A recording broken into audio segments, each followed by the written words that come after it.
Hoje é dia 8 de junho de 2020 e este é o episódio 94 do podcast Ubuntu Portugal, o show sobre Ubuntu, software livre e outras cenas. O meu nome é Diogo Constantino e comigo, como sempre, tenho o Tiago Carrão. Olá, Tiago. Olá, Diogo, está tudo bem? Está tudo fixe, pá. E contigo? Isto está tudo também mesmo bem, cheio de energia. Bem normal, também não exageres, então. Estou bem normal, já chega, é fixe o bastante.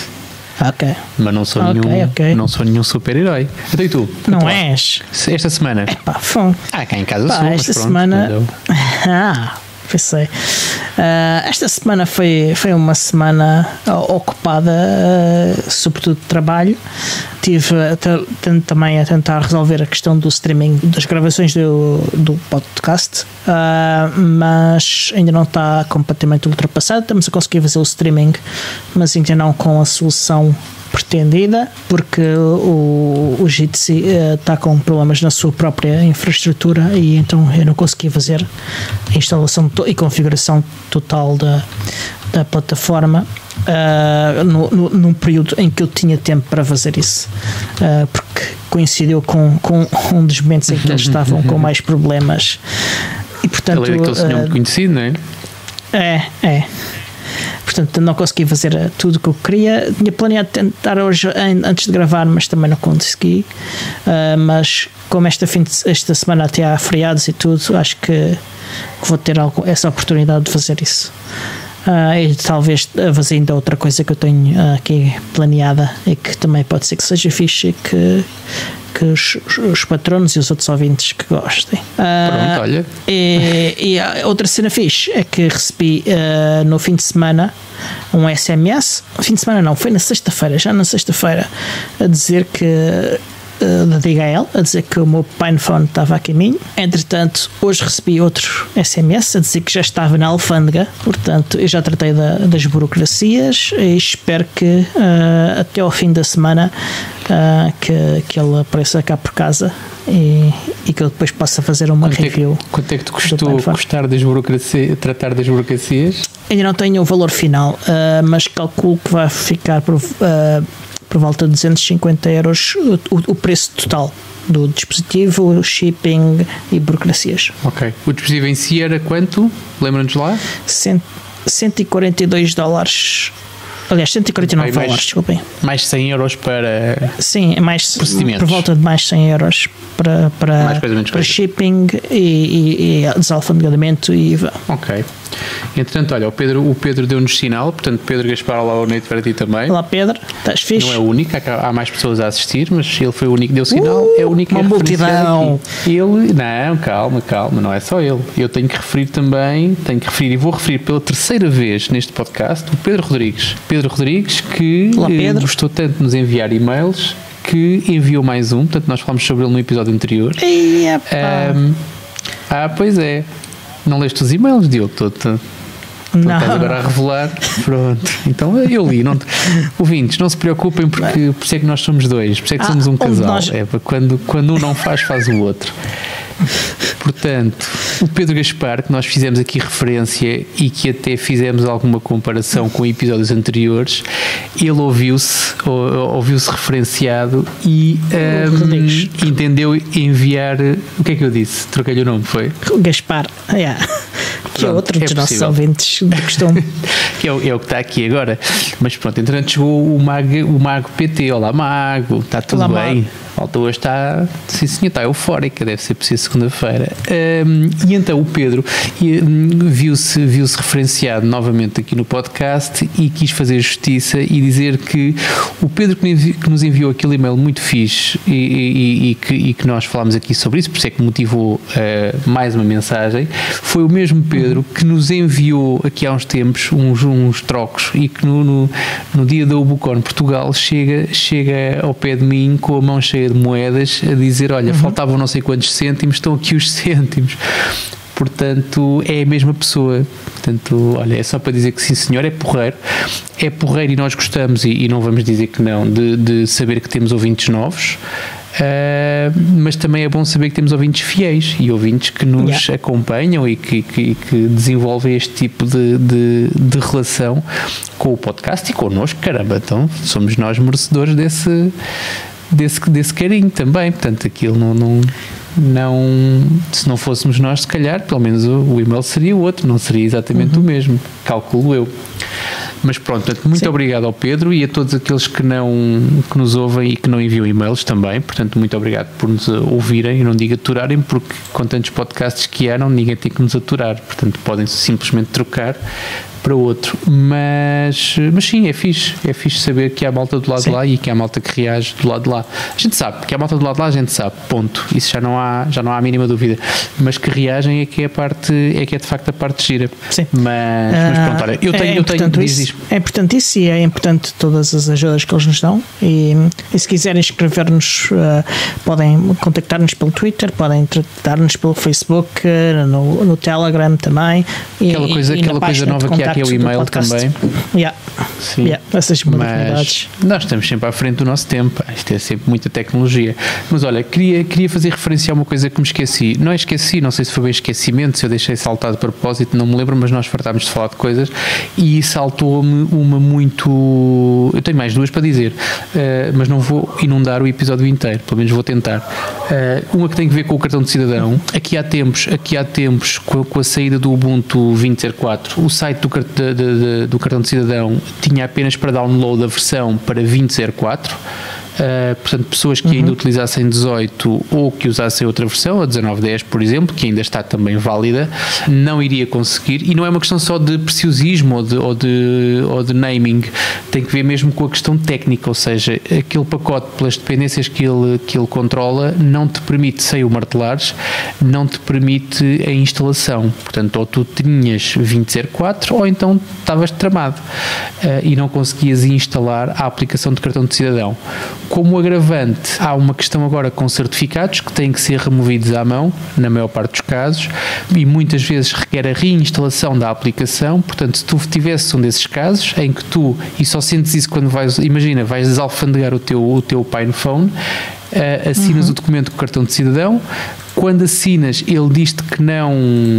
Acho que o problema é num checksum, não é num checksum, mas é outra coisa qualquer. Eu tenho isso descrito. Mas pronto, não consegues de facto usar o teu cartão e o procedimento é atualizar a aplicação, que não consegues, porque ele não conseguia fazer ligação com os servidores centrais para fazer a atualização. Eles estavam com isso em freeze. E a alternativa seria ou reinstalas a aplicação, ou mesmo assim podes não corrigir o problema, a não ser que removas manualmente os certificados antigos, aqueles que estão caducados e que estão a impedir que os dados do teu cartão sejam lidos corretamente. Portanto, motivado por este problema que senti, abri na altura um issue, voltei a fazer referência a que se eles tivessem um snap não tinham que estar preocupados se era a versão 18 ou a versão 20 ou 19 e recebi uma simpática mensagem, foi o GitHub que me avisou, né? Mas recebi uma resposta a algumas das coisas que partilhei em issues e uma delas era a dizer que já tinham sido repostos os links de download para a versão Ubuntu 18.04, eles esqueceram-se de 16, não sei porquê, mas 18.04 e 19.10. Portanto, além da 20.04, existem já para download disponíveis novamente as versões para esses dois sistemas, para essas duas versões do sistema operativo que ainda estão válidas e que têm suporte até o Ubuntu 18 até 2023. Portanto, ainda tem bastante tempo de vida pela frente. O 19.10 nem tanto, mas pelo menos o 18 era incompreensível que removessem logo a aplicação. Posto isto cola, não sei se quer dizer alguma coisa. E se forem clientes Ubuntu Advantage, ainda tem mais uns anitos ainda pela frente. Sim, mas eu acredito que a AMA não esteja demasiado preocupada com esse, até porque o Ubuntu Advantage será eventualmente, e pelo menos tendencialmente para servidores, portanto não será certamente o público. E porque nós gostamos sempre de chegar a todo lado, mas temos que gerir recursos e temos que estar preocupados também com aquilo que é o mais óbvio e aquilo que é utilizado de forma mais massiva. E daí a importância dos snaps. Da importância de? Desculpa, não te percebi. Dos snaps? Sim, mas isso dos snaps era tu tinhas um pacote e ainda por cima tinhas um pacote que entrava no Fedora, entrava em quase todo lado, aliás, agora não entrava no Mint, não é? Eu me consegui com o Mint, mas já entra, sim, podemos falar disso mais à frente. Mas sim, é isso, mas pronto. Adiante, colando com mais uma situação que foi uma felicidade na minha vida, que foi, eu achei que merecia, e então houve aqui 3 ou 4 situações que provocaram isto, e então comprei uma LibreBox, já andava com vontade, e comprei uma LibreBox. Temos que fazer um esclarecimento que não fizemos na semana passada também, ou fizemos, não me lembro, não sei se chegámos a fazer. Eu acho que nós chegámos a fazer. Acho que nós chegámos a fazer.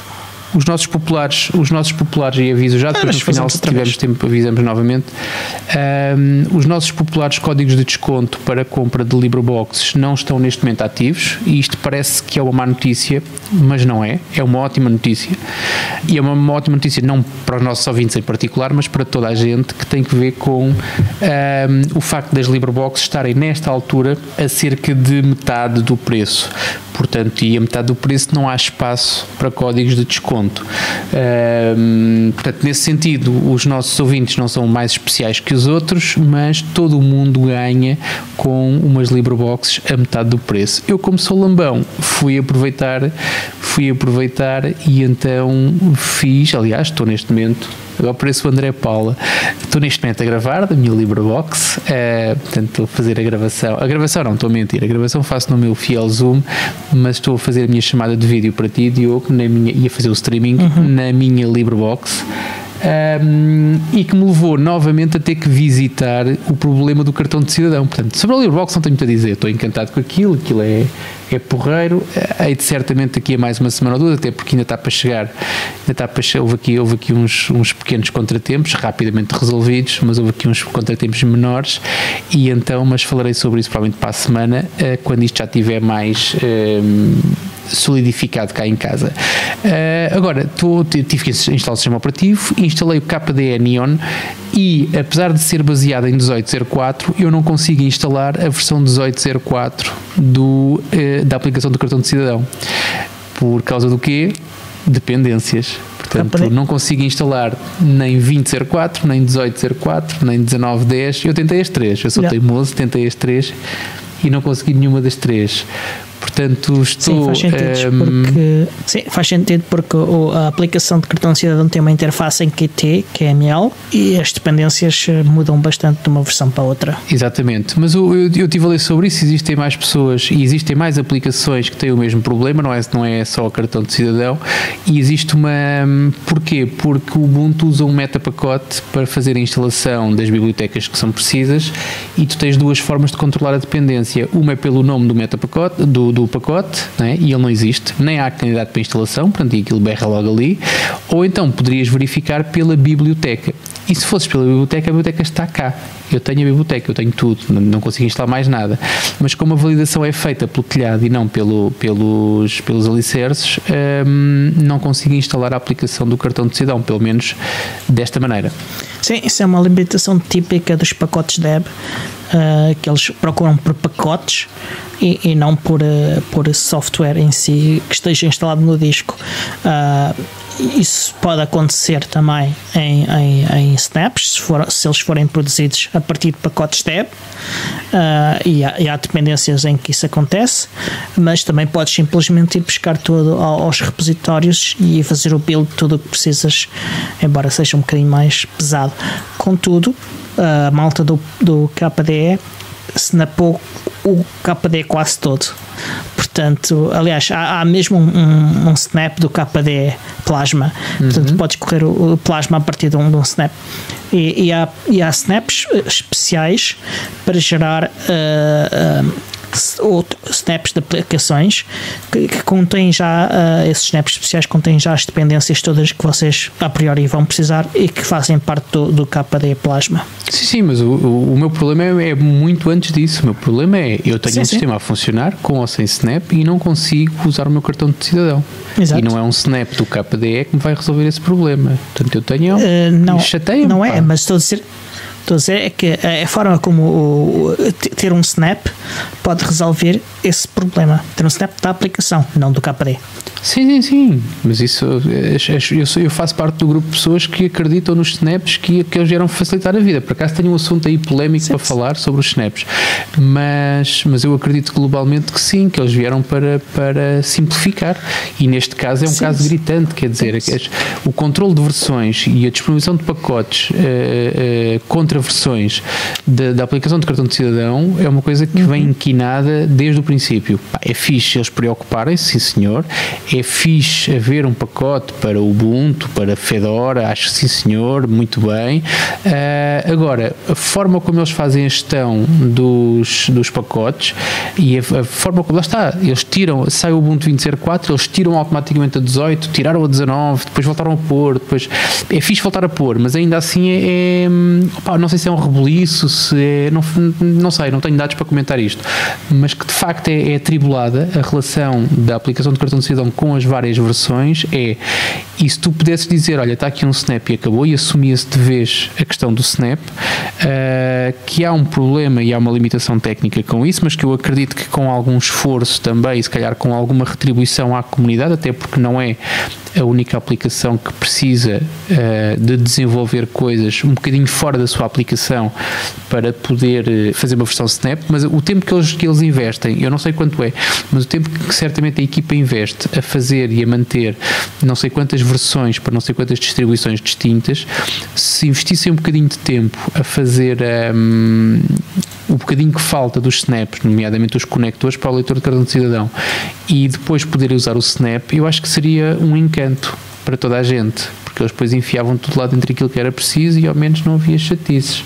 Mas é isto, olha, foi assim. Portanto, felizmente não é o único computador cá em casa, portanto eu tenho formas de usar o cartão de cidadão quando preciso, num computador que não este com KDE Neon.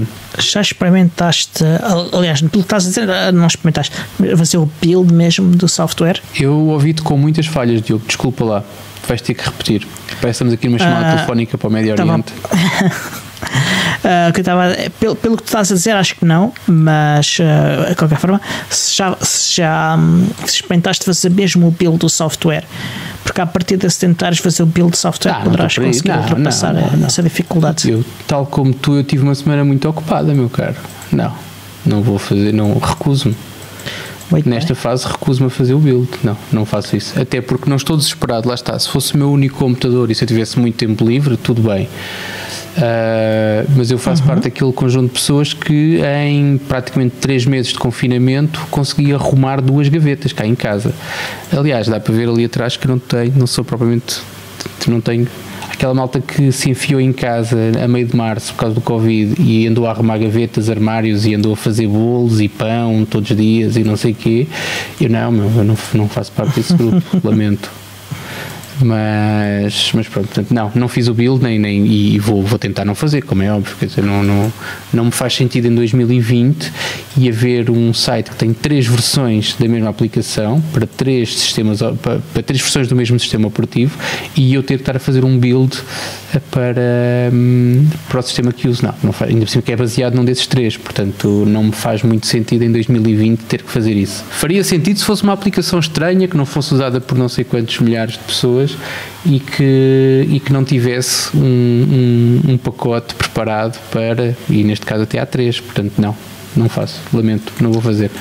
Podia ser agir, até podia trazer aqui mais um assunto para cima da mesa, não vou fazer. Ok, e por falar em polémicas e snaps, surgiu durante este fim de semana, acho eu, a notícia que o Linux Mint iria deixar de conseguir e deixar permitir a instalação do Snapd como uma dependência de outros pacotes deb, ou seja, há pacotes deb como o pacote deb do Chromium, que a única coisa que ele faz é instalar um Snap, e o que ele faz para instalar Snap é ir instalar o Snapd, se não tiver instalado, o que é o caso do Linux Mint, em que não se trata de um pacote que esteja instalado por omissão, e depois então instala o Snap do Chromium.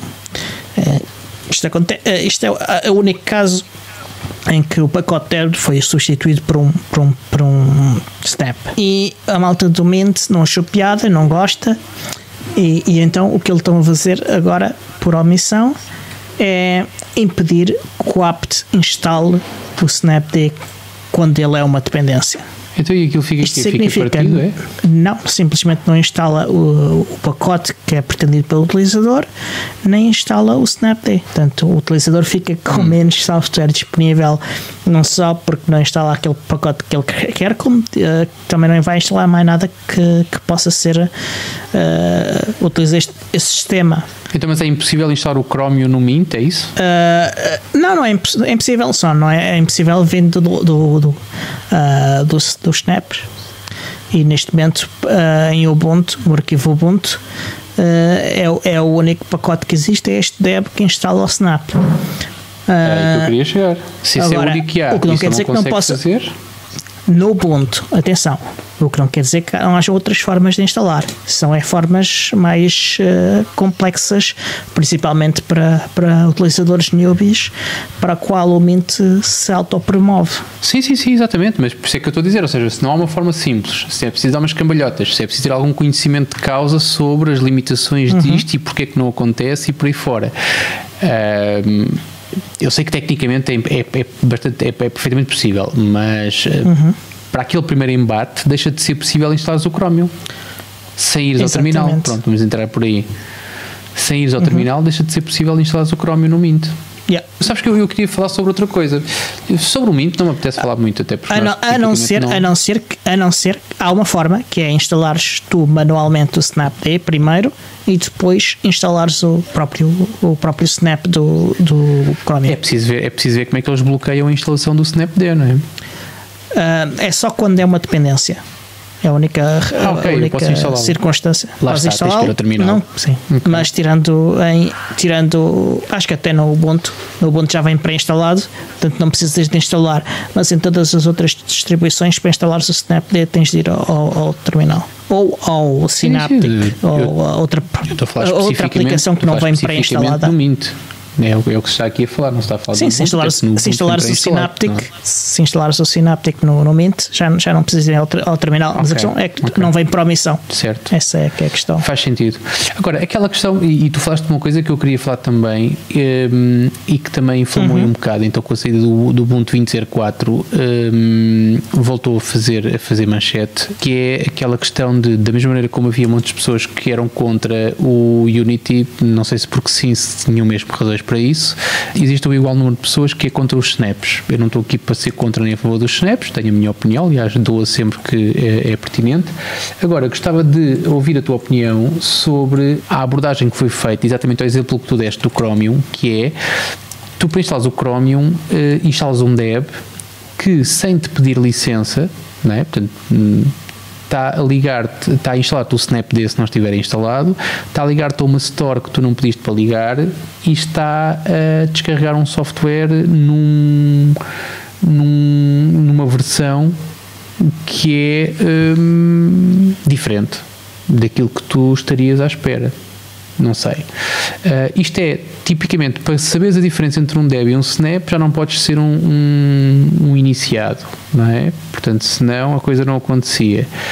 Por outro lado, gostava de ouvir a tua opinião se a abordagem, ou seja, se tu quando entregas um Chromium por Snap, se este foi o caminho correto, se achas que foi uma boa ideia, se tens uma visão sobre porque é que foi assim e não foi de outra maneira.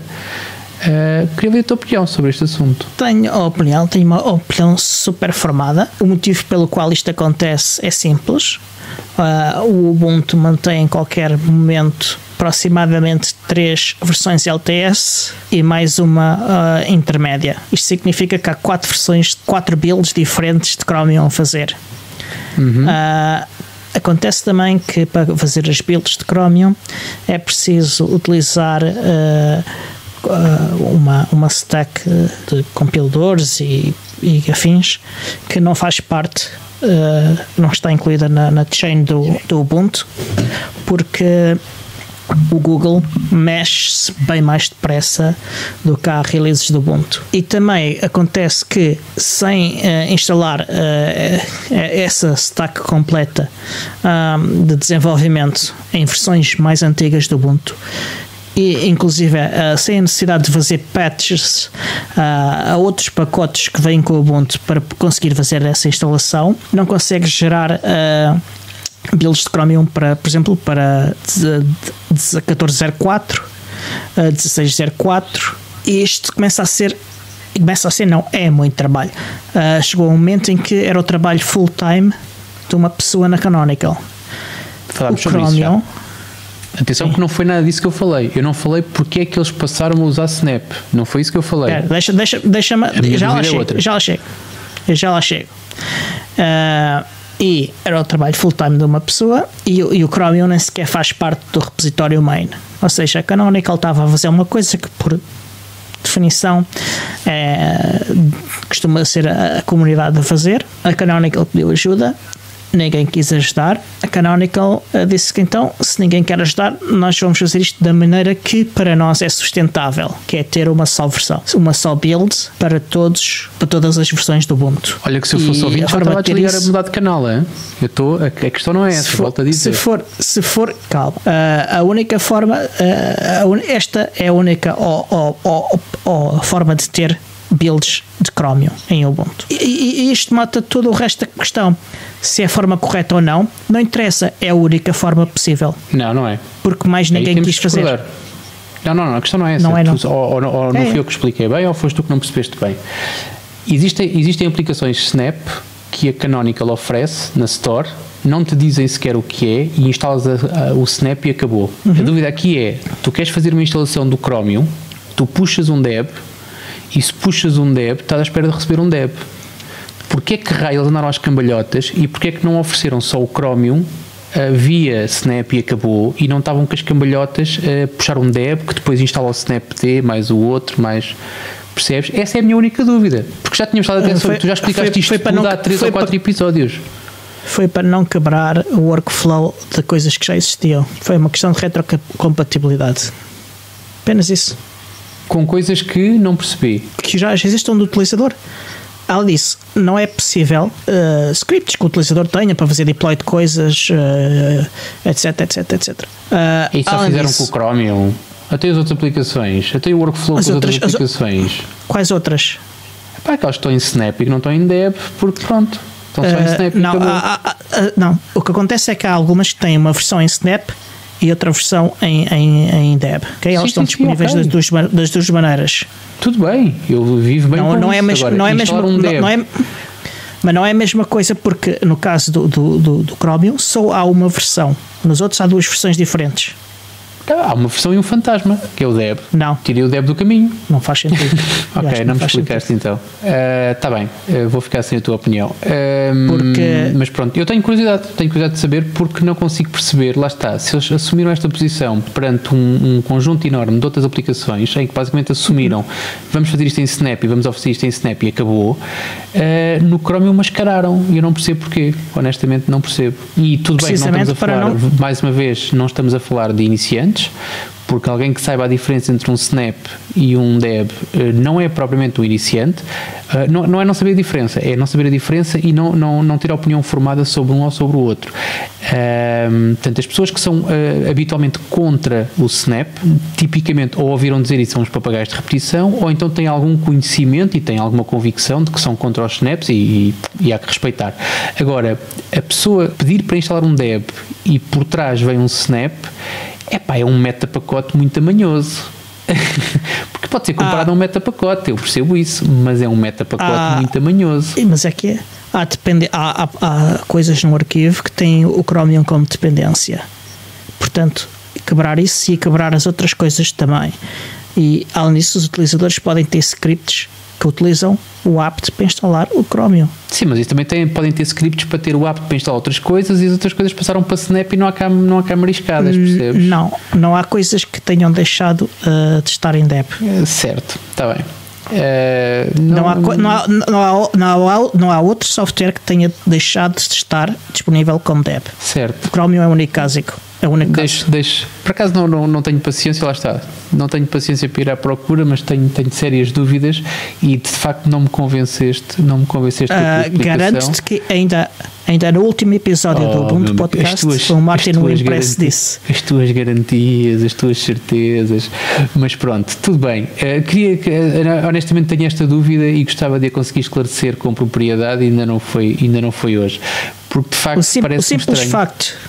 O simples facto das coisas no arquivo que dependem do Chromium implica que tenhas de ter um pacote do DEB do Chromium. Quais são as coisas do arquivo que dependem do Chromium? Uma coisa é trazer-te o Chromium Bundled. Agora, depender do Chromium, não conheço nenhuma que dependa de um browser, que tenha um browser como dependência. Eu não conheço. Lá está. Trazer o Chromium como Bundled, sim, já me aconteceu. Já me aconteceu, não me lembro agora do nome, mas já me aconteceu. Quando estava.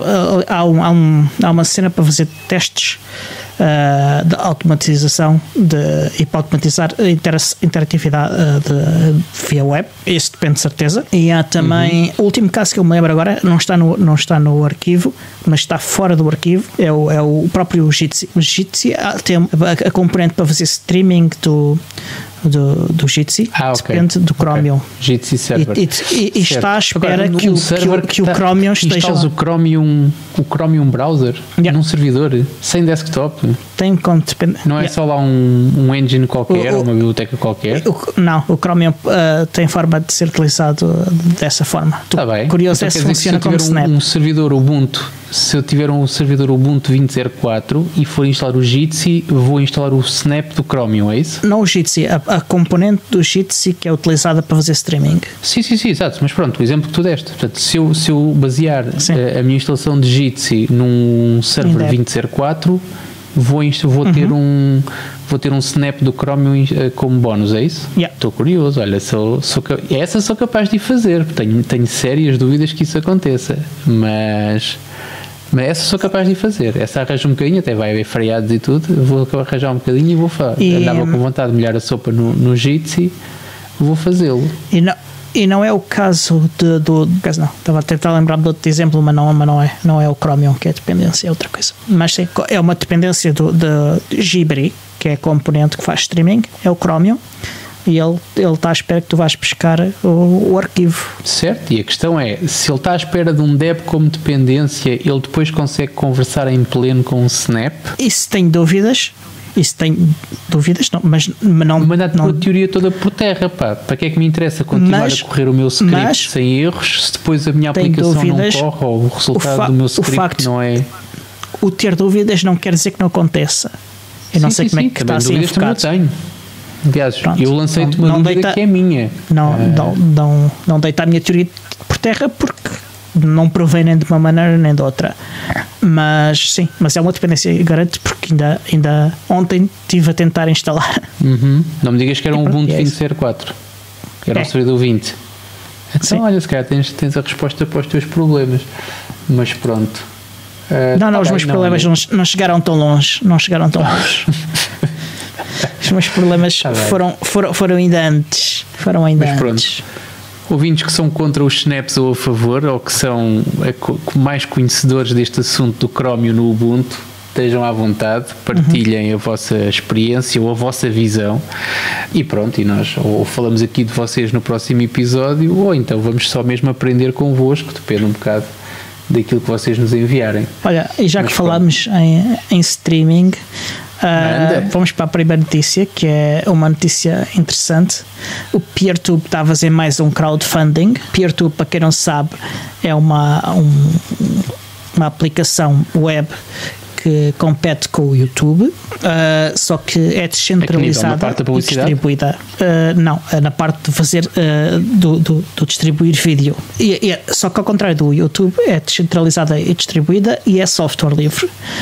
Também permite federar instâncias diferentes de PeerTube umas com as outras e é uma das componentes do Fediverso. Está a decorrer, este crowdfunding vai decorrer durante algum tempo. Já estão atingidos alguns objetivos, os 2 primeiros, que incluem algumas funcionalidades específicas, ou seja, para cada goal de crowdfunding eles prometem um conjunto de funcionalidades, e as funcionalidades do primeiro goal têm a ver com pesquisas no Fediverse, tem a ver também com a capacidade de fazer anúncios não de publicidade, mas simplesmente de dizer aos utilizadores isto vai acontecer. É mais notificações do que anúncios de publicidade. Fixe. Também vai permitir criar indexes de vídeos para fazer playlists e coisas desse tipo, e vai incluir modificações e melhorias da interface, da usabilidade da aplicação toda. O segundo goal, que também já está alcançado, vai ter melhoria no feedback de reportes de abusos e coisas desse tipo, tornar a moderação em si mais fácil para o próprio moderador, para quem administra o servidor. Vai permitir fazer blacklists de spammers e coisas desse tipo. Também tem mais melhorias de usabilidade e de interface. Os 2 goals seguintes têm a ver sobretudo com plugins e add-ons para a plataforma. Este será alcançado, se for alcançado, é aos $40.000 ou euros. Isto é euros. Nós vamos em 22.730 euros. Portanto, metade dos goals estão atingidos. O goal a seguir é aos 40.000, que eu já disse, com os plugins e add-ons, e depois esse aos 40.000. E aos 60.000 vamos ter as primeiras funcionalidades de live streaming do PeerTube. Exatamente. Vão funcionar em peer-to-peer, ainda sem chat, sem emoticons e sem GIFs. Ok? Isso será talvez para o ano que vem.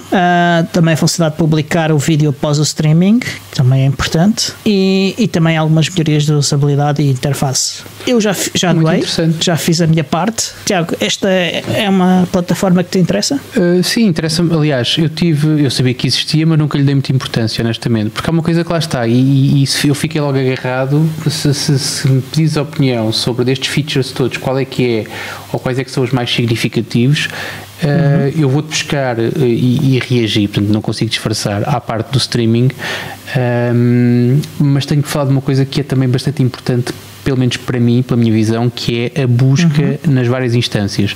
Ou seja, é fixe teres, e dou-te exemplos do Mastodon, dou-te exemplos do Diaspora, que se fala cada vez menos agora, portanto caiu um bocado para segundo ou terceiro plano, mas é fixe tu teres instâncias e tu conseguires federá-las, mas se tu não consegues pesquisar, portanto, e o Mastodon irrita-me por causa disso, que é, tu só consegues pesquisar no Mastodon pelas pessoas que estão na tua instância, ou quando vais a outra instância pesquisar as outras.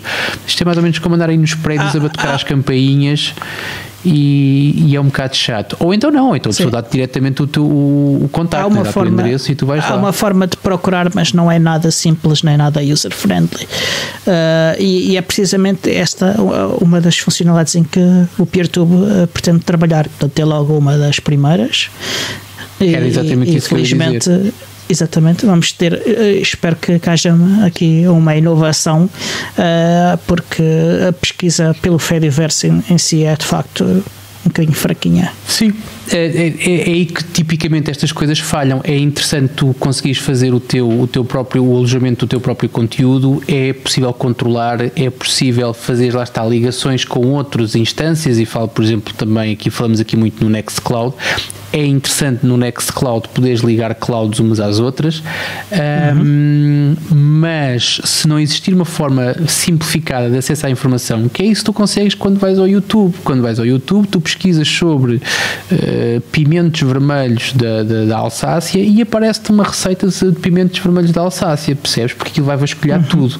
Portanto, quando tu conseguires ligar as instâncias todas de PeerTube e de teres um search que seja unificado, isto vai-me apetecer ter um cá em casa, percebes? Agora, enquanto isso não acontece, e eu dou-te o exemplo, nós fizemos isso na Ubucon, ou seja, nós fizemos upload dos vídeos das apresentações para o YouTube, para o canal da Ubucon, mas em paralelo, para as pessoas que de alguma maneira se sentissem incompatibilizadas ou que não quisessem estar a usar a plataforma para assistir aos vídeos, nós fizemos também no PeerTube.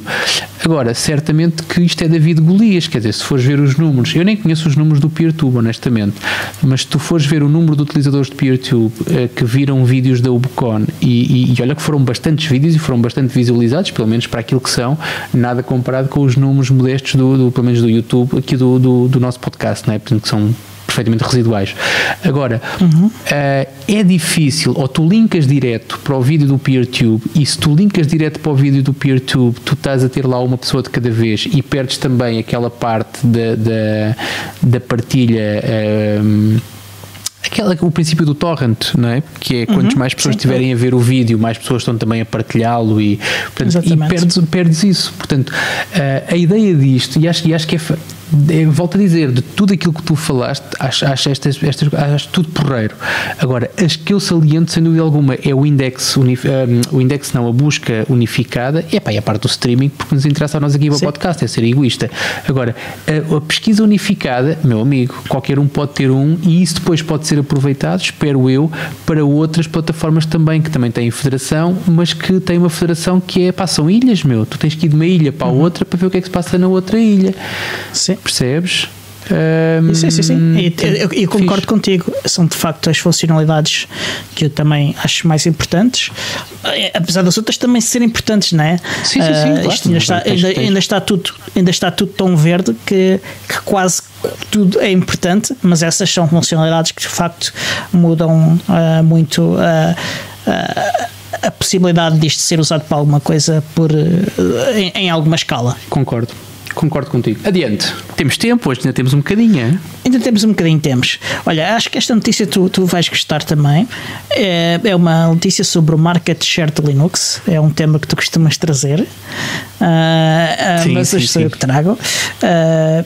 Ao que parece, o Linux aumentou o market share de 2,87 no mês de abril para 3,17 no mês de maio. E o Ubuntu, isto em todos os sistemas operativos de desktop, e o Ubuntu também em todos os sistemas operativos de desktop aumentou de 1,89 para 2,11. Atenção que é assim, todos os desktops que navegam na internet, não é? Portanto, isto é feito com navegações na internet. Obviamente, sim. Comentários. Sim, não é. Comentários. Olha, primeiro tenho que esclarecer aqui também, porque isto nós de vez em quando escapa-nos, recebemos um e-mail também, ou uma mensagem, um comentário, não me lembro já qual foi a via, mas alguém que se queixava sobre as estatísticas que eu refiro aqui com alguma frequência, que são as do Pornhub, em que na altura eu falei erradamente sobre um share de 14%, se não me engano, sendo que, para ser rigoroso, não era o share que era de 14%, a subida é que tinha sido de 14%. Isso na altura, portanto, eu disse isso erradamente, logo que alguém me alertou para isso, eu corrigi, mas houve alguém que andou a lamber episódios anteriores e que fez referência novamente, portanto também é porreira, gente, também eu não me importo nada de voltar a assumir um erro que cometi. Mas digo-te já, Diogo, tenho que cruzar estas estatísticas com as do Pornhub, que ainda não fui cruzar, para ver... Não sei se há estatísticas novas do Pornhub, não teve conhecimento. No final do ano, eles no final do ano publicam, mas é só no final do ano, não é mensal. Eu acredito que agora, se esta história do Covid se der como mais ou menos encerrada, eu acredito que eles façam umas estatísticas só da altura do Covid, até porque eles libertaram aí HD para uma série de países, ou subscrições, ou não sei o quê, e então acredito que haja estatísticas específicas. Mas sim, olha, já tinha falado, já me tinham falado também disso, portanto foi uma notícia, eu não acompanho habitualmente, não é fixe olhar para as shares, mas lá está, são demasiado falíveis, e por isso é que eu vou buscar as estatísticas do Pornhub, porque valem tanto como outras quaisquer, quer dizer, é um site também, é um site com muitas visitas e é um site que pode ser usado para analisar dados. Portanto, esses dados que tu revelaste dos 3%, é fixe comparativamente, é preciso ver quais são os sites, porque sim, são sites, portanto, se eu não tiver uma coisa ligada se eu tiver uma farm com 400 computadores e nenhum deles ligado à internet, nenhum destes 400 entra nas estatísticas, porque aquilo que é usado alguns sites com muitas visitas, partilham os seus dados dos seus navegadores e é isso que nos é depois mostrado, sendo que também existe outra questão, há de ser residual certamente, mas existe, que é quantas vezes tu não abres o teu computador e abres um site daqueles que detecta o teu IP e que detecta o teu browser e não sei o quê, e eles enganam-se não só na tua localização, como se enganam no teu browser, como se enganam uma série de coisas. Portanto, isso também pode acontecer e também podem enviar resultados. O sistema operativo, acredito que seja mais difícil, mas... O sistema operativo é mais complicado. E temos que nos focar naquilo que tu apresentaste, que são os dados do sistema operativo. Não falamos sobre a resolução da ecrã, não falamos sobre mais nada. Portanto, agora, globalmente, e ainda assim, não é lógico tu comparares as estatísticas de um site X com um site Y, mas é lógico se eles extraem dados sempre das mesmas fontes, sempre com a mesma periodicidade, e se tem isso cíclico, aí tu consegues ter um indicador. Isso é fixe, ou seja, exatamente. eu não sei se no mundo inteiro há 3% de utilizadores de desktop que usam Linux e se quase 2% é o Ubuntu, não sei. O que eu sei é que daquelas pessoas, daqueles sites, há mais pessoas a utilizarem. E isto é um bocado como as estatísticas, não é estatísticas, como é que se chama, caramba, as sondagens. É como as sondagens, não é? Portanto, as sondagens é um pequeno grupo que depois se tenta extrapolar para aquilo que é uma população de um país ou de uma organização. De vez em quando enganam-se, mas grande parte das vezes, e cada vez mais as sondagens são feitas e são feitas com um grau de fiabilidade bastante confortável. Portanto, eu quero acreditar, e sendo aqui um bocadinho talvez ingênuo, mas quero acreditar que quem faz isso, e agora falando bastante seriamente sobre isto, que quem faz estes estudos tente fazê-los sempre o mais próximos da realidade que consegue e que está ao alcance dessas pessoas. Eu continuo a duvidar, portanto não tenho 100%, não consigo ter 100% confiança nesses dados. Agora, é sempre fixe saber que há 3 meses o valor era inferior e que agora está superior, e daqui a 3 meses vai ser superior e daqui a 6 meses vai ser superior ainda. Portanto, isso é, sem dúvida alguma, um bom indicador. Portanto, muito obrigado a todas as pessoas é claro que isto não é não é esta estatística que diz qual é o verdadeiro número de utilizadores de desktop. Agora, é um indicador. É uma das entidades que apresenta números e que normalmente mostram, comparando umas com as outras, uma certa tendência e números mais ou menos aproximados, pelo que podemos ter uma ideia mais confiante ainda, olhando não para um, mas para um conjunto deles e ver qual é comparativamente os números de uns e de outros. Ora, a questão aqui é, quando tu tens uma cota a crescer, essa cota veio porque via. Isso é que é interessante também analisar. Portanto, eu faço, por exemplo, e posso fazer aqui cá em casa, não é? Cá em casa, nos últimos meses, há mais uma utilizadora assídua de KDE, por acaso também, que é a minha filha. Portanto, minha filha, desde que começou com a telescola, eu preparei-lhe um computador, como é óbvio, preparei-lhe com um sistema operativo a sério, porque apesar dela ser criança, tem que se habituar logo com coisas boas, não é? Com sistemas operativos menores. E não sei se ela visitou algum desses sites, mas ela certamente que estará, e amanhã de manhã vou-lhe dizer: olha, Maria, tu fazes parte de 3,17, não é? Não sei o número exato, mas de 3 e tal % de pessoas que de então esta parte fazem crescer o gráfico de utilizadores de Linux. Se a minha filha vai me perguntar Linux, se eu lhe falar em pinguins, se calhar ela consegue. Em Linux, se calhar ainda é cedo para lhe dar uma seca muito grande sobre isso. Mas pronto, agora é interessante saber se as pessoas mudaram ou se são pessoas que começaram a usar computador. A minha experiência diz-me que é muito mais fácil tu, que nunca usaste um computador, usares um Ubuntu, do que aquelas pessoas que vêm super viciadas de outros sistemas usar um Ubuntu. E eu falo disto com conhecimento de causa. É muito fácil. É verdade, muito fácil no mesmo. entanto, há aqui uma coisa, é que durante estes últimos meses aconteceu uma coisa, que é o pessoal começou a fazer teletrabalho, e nem todas as empresas fazem o que devem no que diz respeito a fornecer o material que o trabalhador precisa para trabalhar, e muita gente está a utilizar o seu próprio computador para trabalhar. E isto pode mostrar esta diferença, pode estar relacionado com isto e também com a nova release do Ubuntu 20.04. Ok, portanto o que tu estás a dizer é que eventualmente as pessoas podem até em casa ter Ubuntu ou ter um Linux qualquer e no trabalho não terem. Ok, exatamente. Poderá ser isso. Este período é anómalo e não temos muita comparação, mas podemos ver o que vai acontecer com o resto do ano à medida que as pessoas vão voltar para o escritório e vamos poder comparar e ver o que é que acontece, se sobe, se desce, se não. Preciso agarrar uma coisa que tu disseste. Este período é anómalo? Tens a certeza do que estás a dizer? Sim. Achas que vai voltar à normalidade? Vamos começar a sair de casa sem máscara e sem luvas e sem álcool gel no bolso e... Acho que começar a sair de casa. Não acho que vai haver uma mudança radical nos próximos meses ou até ao fim do ano, mas vai haver uma tendência de voltar aos poucos ao que havia anterior. E estou perfeitamente confiante que a maior parte das empresas vão voltar a ter a maior parte dos funcionários a trabalhar no escritório, nem que seja só alguns dias da semana. Era a pergunta que eu te ia fazer a seguir. Estamos a chegar ao final do tempo, não nos podemos demorar, mas que era questões sobre o teletrabalho. Se o teletrabalho veio para ficar ou se logo que seja possível as pessoas se vão enfiar nos escritórios outra vez e nos filas de trânsito e nos transportes públicos e... Eu acho que vai acontecer as duas coisas. Para alguns veio para ficar, para alguns veio para ficar parcialmente e para outros não vai voltar a acontecer. Até porque há muita gente que não tem condições para isso. Eu vi uma estatística, uma sondagem feita por um sindicato, um número muito, muito acima dos 40% das pessoas não querem fazer teletrabalho. Uhum. Sim.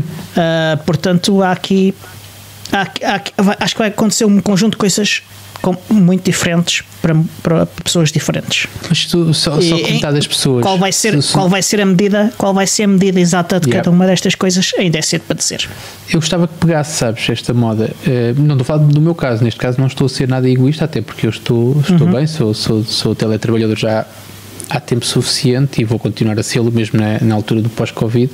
Agora, se tu tirasses da estrada e dos transportes públicos, que seja 30%, se 30%, e tu dizes isso e disseste muito bem, mesmo não seja os dias todos, imagina, se a semana tem 5 dias e tu pudesses trabalhar de casa 2 dias e que não escolhesse toda a gente a segunda e a sexta-feira, por favor, tu podias tirar trânsito, tu podias tirar stress às pessoas, tu podias tirar poluição, tu podias tirar uma série de coisas